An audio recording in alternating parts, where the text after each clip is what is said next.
siempre que el punto A llega hasta acá. Así que es esta distancia A, que es la que yo necesito sumar aquí, ¿verdad? Entonces, coloco A. ¿Y cuál sería la distancia en el suelo entre los puntos A y C? El punto A está acá y el punto C está acá. H, ¿verdad? Entonces va H. Regla 3 simple, simplemente despejo y A me queda Z por H minúscula sobre H sub 2 mayúscula. Eso lo coloco acá.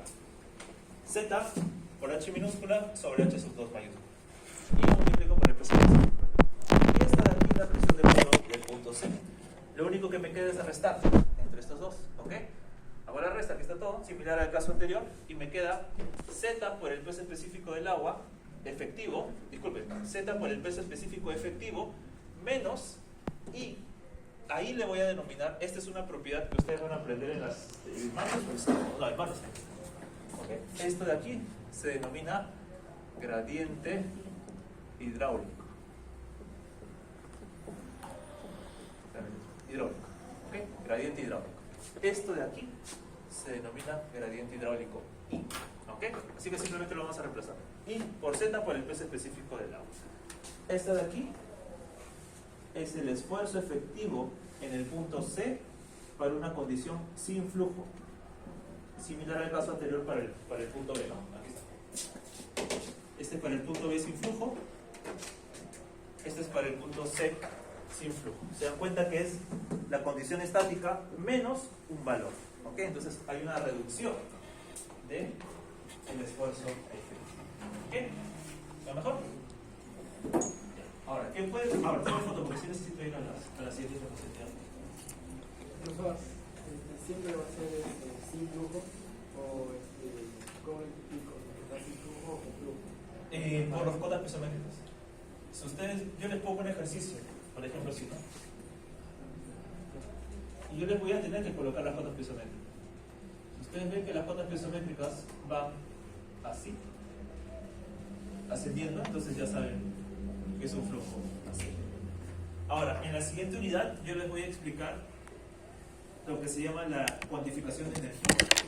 Entonces, ustedes ya saben de fluidos que el flujo va desde el punto de mayor a menor energía, ¿verdad? Entonces, también es una forma de entender hacia dónde va el flujo, entendiendo las energías, de mayor a menor energía. Sí, pues, era. Ya. Ok, tomen foto, por favor. Necesito borrar algunas cosas.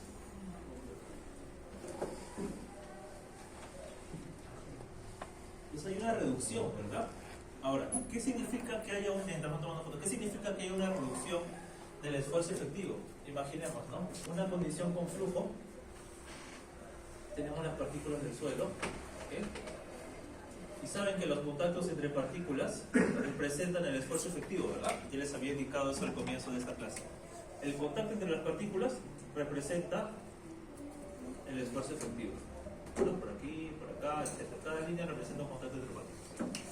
Esta es una condición, por ejemplo, sin flujo, ¿verdad? Sin flujo. ¿Qué pasa si yo tengo una condición con flujo?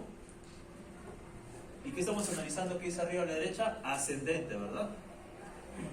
Una condición de flujo ascendente que implica que hay una reducción del esfuerzo efectivo, ¿verdad? Entonces yo tengo un menor contacto entre las partículas del suelo, ¿verdad? Tengo menor contacto entre las partículas del suelo, es decir, únicamente estos puntos de contacto por aquí, por acá y aquí, ¿no? Menos que acá, ¿verdad? Entonces, estamos hablando que hay una condición de suspensión de partículas, ¿cierto? De partículas sólidas. Ahora, las cargas las toma el agua y los sólidos, les había dicho, ¿verdad? Pero hay una condición en la cual vamos a considerar que el flujo ascendente reduce el esfuerzo efectivo y como tal reduce el contacto entre partículas. Y si reduce el contacto entre partículas, reduce también la resistencia del suelo. ¿Ok?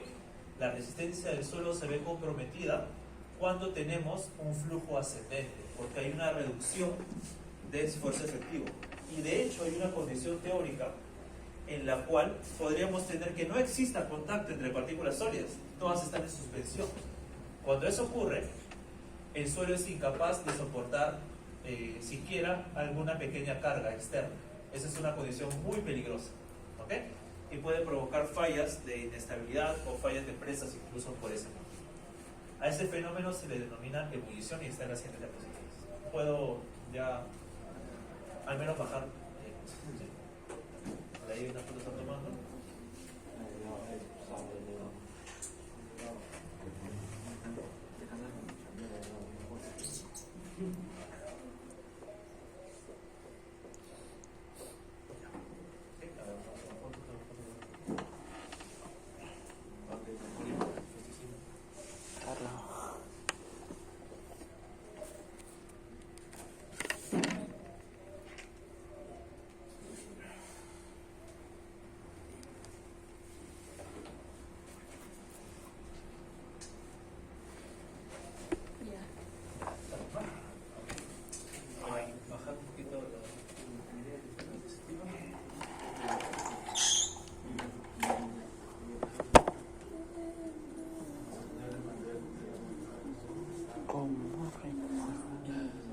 Entonces tenemos ya la definición de gradiente hidráulico, etcétera, etcétera.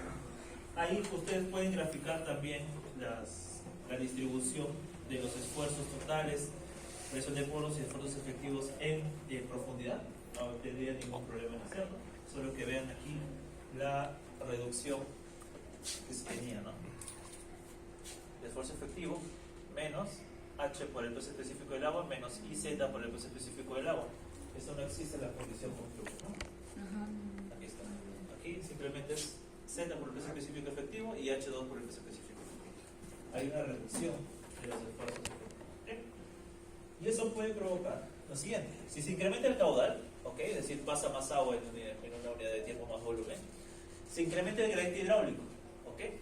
El gradiente hidráulico, ¿qué significa? Este de aquí, el I, ¿verdad? Generando una condición límite conocida como ebullición o condición movediza.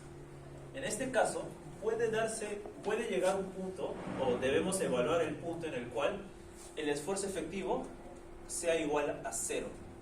Nosotros ya conocemos cuánto es el esfuerzo efectivo. Aquí está, ¿no? Aquí está. Este de aquí. Este de aquí simplemente se ha colocado. ¿Ok? Cuando es igual a 0, necesitamos encontrar o despejar un valor de gradiente hidráulico crítico. Es decir, es el gradiente hidráulico tal que provoca que exista una condición de esfuerzo efectivo igual a 0 en determinado punto. ¿Okay? En esta condición, el suelo pierde estabilidad. Existe una ruptura, una falla. Entonces, despejando aquí, el gradiente hidráulico crítico es igual al peso específico efectivo sobre el peso específico. ¿Okay? Para la mayoría de suelos, el gradiente hidráulico varía entre 0 y 1.1, disculpen, el gradiente hidráulico crítico con un promedio de 1. Lo que nosotros debemos evitar en nuestros diseños es la ocurrencia de un gradiente hidráulico crítico igual a 1. Eso podría provocar, digamos, la situación de un esfuerzo efectivo igual a 0, el cual se denomina ebullición o condición movediza, en las cuales no existe contacto entre las partículas y por tanto el suelo no puede resistir cargas. ¿Ok? Es una condición muy peligrosa. ¿Seguimos? Ahora es más sencillo aquí, por favor. Es mucho más sencillo. Ya hemos pasado el tema de flujo ascendente. ¿Ok? Ahora vamos a ir al flujo descendente.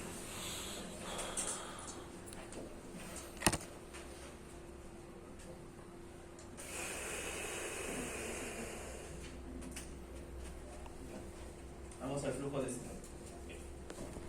Tenemos el flujo de entrada, ahora está en la parte superior. El agua va a ir descendiendo, valga la redundancia, hay un flujo verticalmente descendente. Luego la válvula se encuentra abierta y por tanto va a haber un flujo de salida. El flujo de agua es de la parte superior hacia la parte inferior con una salida en esa parte. ¿Sí? La condición de flujo descendente se puede escribir manteniendo el nivel de agua del estanque, es decir, esta de aquí. Este nivel de agua lo vamos a mantener constante. ¿Ok? Ajustando el abastecimiento en la parte superior e inferior de manera constante. ¿Ok? Vamos a provocar un flujo y vamos a considerar que se mantiene el mismo nivel durante todo ese procedimiento. Vamos a ajustar, vamos a ajustar o desajustar esta válvula para que permita esa condición de flujo estable. ¿Ok? Ahora, lo mismo. ¿Ok? Voy a levantar esta pantalla.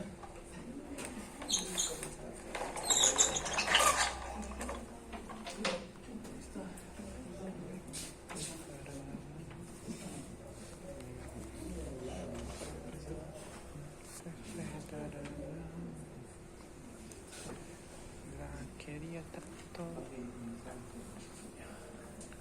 pero ella no me ama. Ella no te ama. Ella no me ama. Ya, ok. Entonces, los mismos tres puntos de análisis, el punto A, el punto C y el punto B, solo que ahora el flujo es descendente. ¿Es así? Entonces, yo les había indicado que las cotas piezométricas van a cambiar. ¿Ok? La cota piezométrica del punto A, en este caso, esta es la única que se mantiene constante. Cota piezométrica del punto A. ¿Ok? Aquí está. Si yo quiero analizar los puntos C y B, aquí vamos a colocar A, vamos a colocar C, vamos a colocar B, ¿ok? La cota piezométrica del punto B, en este caso vamos a hacerlo aquí, es este nivel, aquí no. Ok, aquí está el piezómetro, vamos a trazarlo para que... Ahí está. Ok, el agua, todo esto es agua. Esta es la cota piezométrica del punto B, ¿ok? Y la cota piezométrica del punto C está en el intermedio, ¿no? Aquí está y aquí está. Esta sería la altura piezométrica del punto C. Se dan cuenta que hay una reducción de los niveles. Primero estamos aquí, para el punto A, para el punto C y para el punto B. Disculpen, ¿verdad? Son las tres cotas piezométricas. Ya sabemos que la distancia entre las dos cotas piezométricas, entre A y B, es H, ahí está dispuesto, y la relación sería H sobre HA por Z para el cálculo de la nueva cota piezométrica en el punto C. Eso ya lo tenemos claro de la diapositiva anterior. ¿Okay? Entonces, para el punto C, que es el punto en general que queremos analizar, aquí lo tenemos, ¿no? El punto C, el esfuerzo total se mantiene idéntico, ¿no? H1 por el peso específico del agua más Z por el peso específico saturado. Aquí está. El esfuerzo total en C va a ser igual a H1 por el peso específico del agua más Z por el peso específico saturado. Ahora, la presión de poros del punto C, la presión de poros del punto C, vean. La presión de poros del punto C va a ser igual a H1, aquí está, H1 más Z, ¿ok? Todo esto, menos esta pequeña distancia, ¿verdad? H1 más Z, menos, ¿qué era esa distancia? I por Z, ¿verdad? I por Z, acá lo tenemos, acá está. Es I por Z, I por Z, todo por el peso específico del agua. Todo por el peso específico del agua. ¿Okay? Ahora, el cambio con la anterior expresión era la siguiente. Esfuerzo efectivo es igual a H1, peso específico del agua, estoy copiando eso nomás, más Z por el peso específico saturado, restamos H1 más Z menos IZ, peso específico del agua. Se van estos, ¿verdad? Aquí se va este con este por este, ¿no? Luego queda esfuerzo efectivo en C va a ser igual a Z por el peso específico efectivo, menos por menos es más, ¿verdad? Y por Z por el peso específico del agua. El único cambio entre el flujo ascendente y el flujo descendente es este signo de aquí. Aquí y aquí. ¿Ok? ¿Se dan cuenta? Es la única diferencia. Para el caso del flujo ascendente hay una reducción del esfuerzo efectivo. Para el caso del flujo descendente hay un incremento del esfuerzo efectivo. Esa es la diferencia entre ambas. ¿Ok? Reducción del esfuerzo efectivo para el caso del flujo ascendente, incremento del esfuerzo efectivo producto del flujo descendente. Aquí está, ¿no? Acá. Listo, aquí está el más todo, ¿no? Más y aquí menos.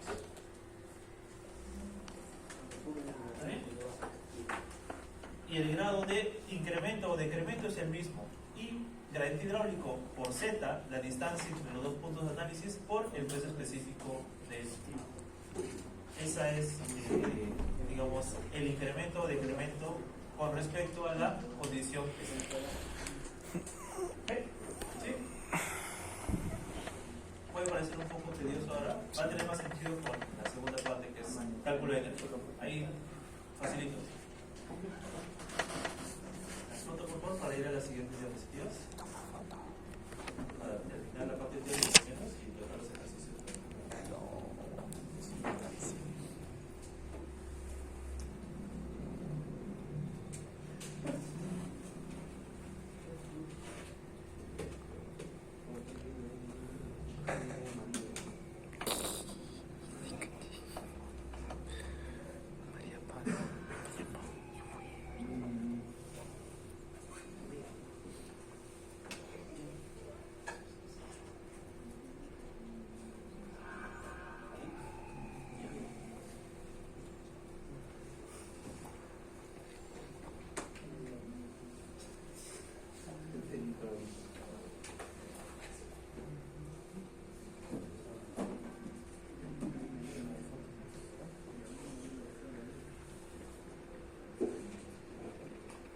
¿Está bien, no? ¿Sí? Seguimos. Vamos a elaborar aquí.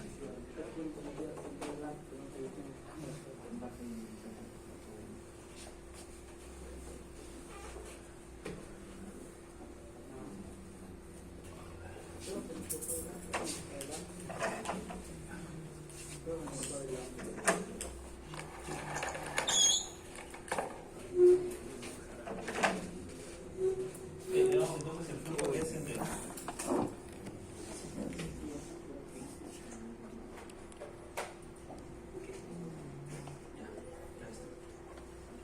Lo mismo podemos graficar la única variación aquí.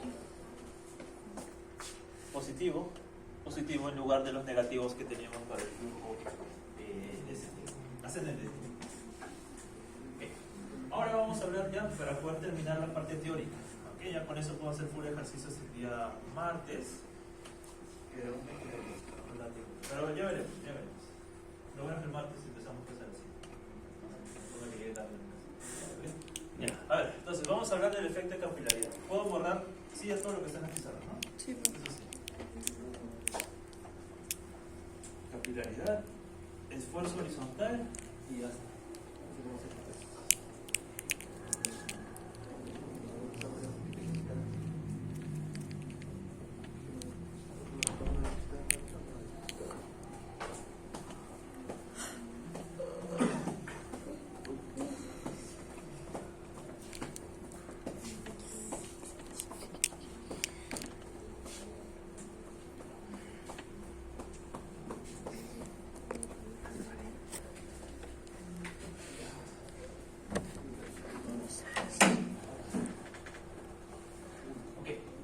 Tenemos efectos de capilaridad, ¿sí? En suelos finos y arenas finas, el suelo sobre agua subterránea puede saturarse por acción capilar. Nosotros hasta el momento hemos tenido esta distinción, ¿verdad? Tenemos múltiples estratos, por ejemplo, SC, CL, GW, GP, por poner un caso. ¿Okay? Y hemos considerado, por ejemplo, la existencia de nivel freático aquí. No, mejor aquí. El nivel freático. Y hemos dicho que todo lo que se encuentra por encima del nivel freático es no saturado. ¿Okay? No necesariamente seco, está en su condición húmeda. Y todo lo que está por debajo está saturado. Con un S igual a 1. ¿Ok? Con un S igual a 1. Pero puede darse el caso en arcillas o arenas de grano fino que aún por encima del nivel freático tengamos una altura que considere suelo saturado. Ok. Eso es lo que yo voy a explicar ahora.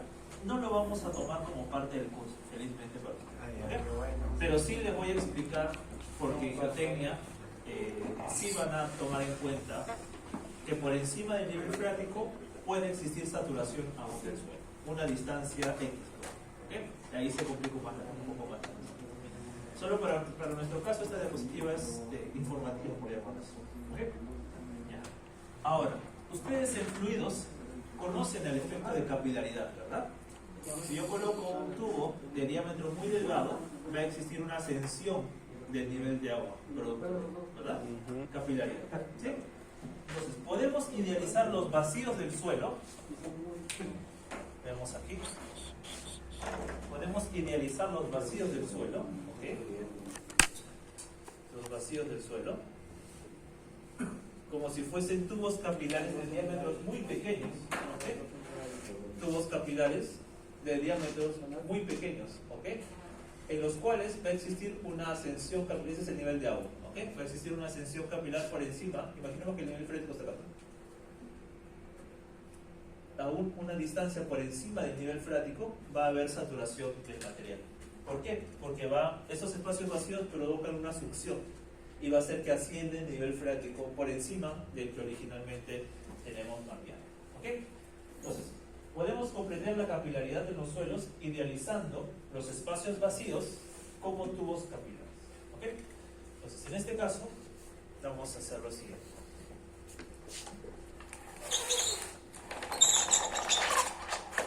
Yo tengo que el nivel freático está dado por esta línea de aquí. ¿Ok? Por esta línea de aquí. ¿Ok? Y este tubo capilar representa los vacíos del suelo. ¿Ok? Representa los vacíos del suelo. Aquí está. Representa los vacíos del suelo. ¿Ok? Entonces, va a existir una succión, una ascensión capilar hasta esta distancia. Z sub C. ¿Ok? Por encima del nivel freático. Y aún así el suelo, entre Z sub C y el nivel freático, va a estar saturado. ¿Okay? No solamente desde aquí hasta abajo, sino desde la succión hacia abajo. ¿Okay? Ese es un suelo saturado. Ya.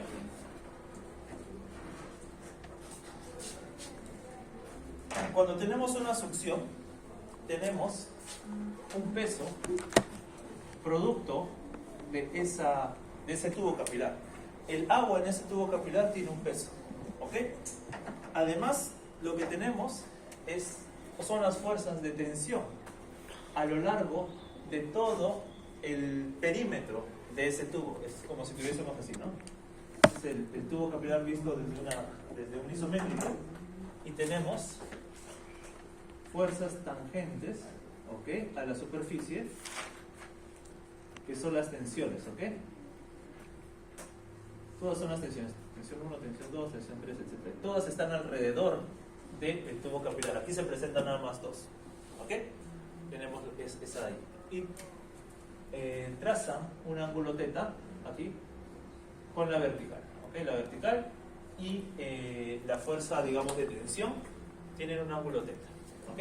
Ese sistema, es decir, estas fuerzas de tensión tienen que soportar el peso de este tubo capilar, ¿verdad? Del agua que entra en ese tubo capilar. A más tensión pueden tener más agua, digamos, ¿verdad? O más altura de agua hacia la sub C. Si la tensión es poca, pues solamente un pequeño sector. Lo que quiero dar a entender es que estas fuerzas de tensión, la sumatoria de estas fuerzas de tensión, tienen que contrarrestar el peso del agua en el tubo capilar. Y aquí está, ¿no? Las sumatorias de fuerzas son iguales a cero. Este sistema está en equilibrio. ¿Okay? Sería el peso del agua en el tubo capilar menos las fuerzas capilares de tensión son iguales a cero. ¿Está bien? ¿A qué es igual la fuerza o a qué es igual el peso? ¿Okay? El peso es igual a lo siguiente. Ustedes saben, peso sobre volumen es igual al peso específico. Agua, agua y agua. ¿Cierto? Así que si yo quiero el peso del agua, es igual al volumen del agua por el peso específico del agua. Este volumen del agua es o no es el área por la altura, ¿cierto? Área, para que se vea, y esta es la altura, ¿verdad? La altura de elevación o de ascensión capilar. Pi por d al cuadrado sobre 4 porque el diámetro del tubo capilar es d, ¿ok? El diámetro del tubo capilar es d. Pi por d al cuadrado sobre 4 área por la altura z sub c, ¿ok? Esta altura de ascensión capilar. Menos la fuerza capilar. ¿A qué es igual la fuerza capilar? Les he dicho que la fuerza capilar se ejerce a lo largo de todo el perímetro. Así que yo necesito el perímetro, que es igual a pi por d. Esto de aquí es el perímetro. 2 veces pi por r o pi por d, ¿ok? Y esto es el coseno de las fuerzas tensionales, ¿no? Yo quiero analizar estas fuerzas verticales, que serían t coseno de θ, ¿ok? Por ese ángulo que está ahí. Y esto es igual a 0. Así que las fuerzas, disculpen, la altura de ascensión capilar va a ser igual a 4 veces t coseno de θ sobre d por el peso específico del agua. Lo importante aquí es lo siguiente. Lo importante aquí es lo siguiente. Que la altura de ascensión capilar y el diámetro de los tubos capilares, que los hemos idealizado como parte de los vacíos, son inversamente proporcionales. Si yo tengo un tubo capilar de mayor diámetro, la altura de ascensión va a ser menor, ¿cierto?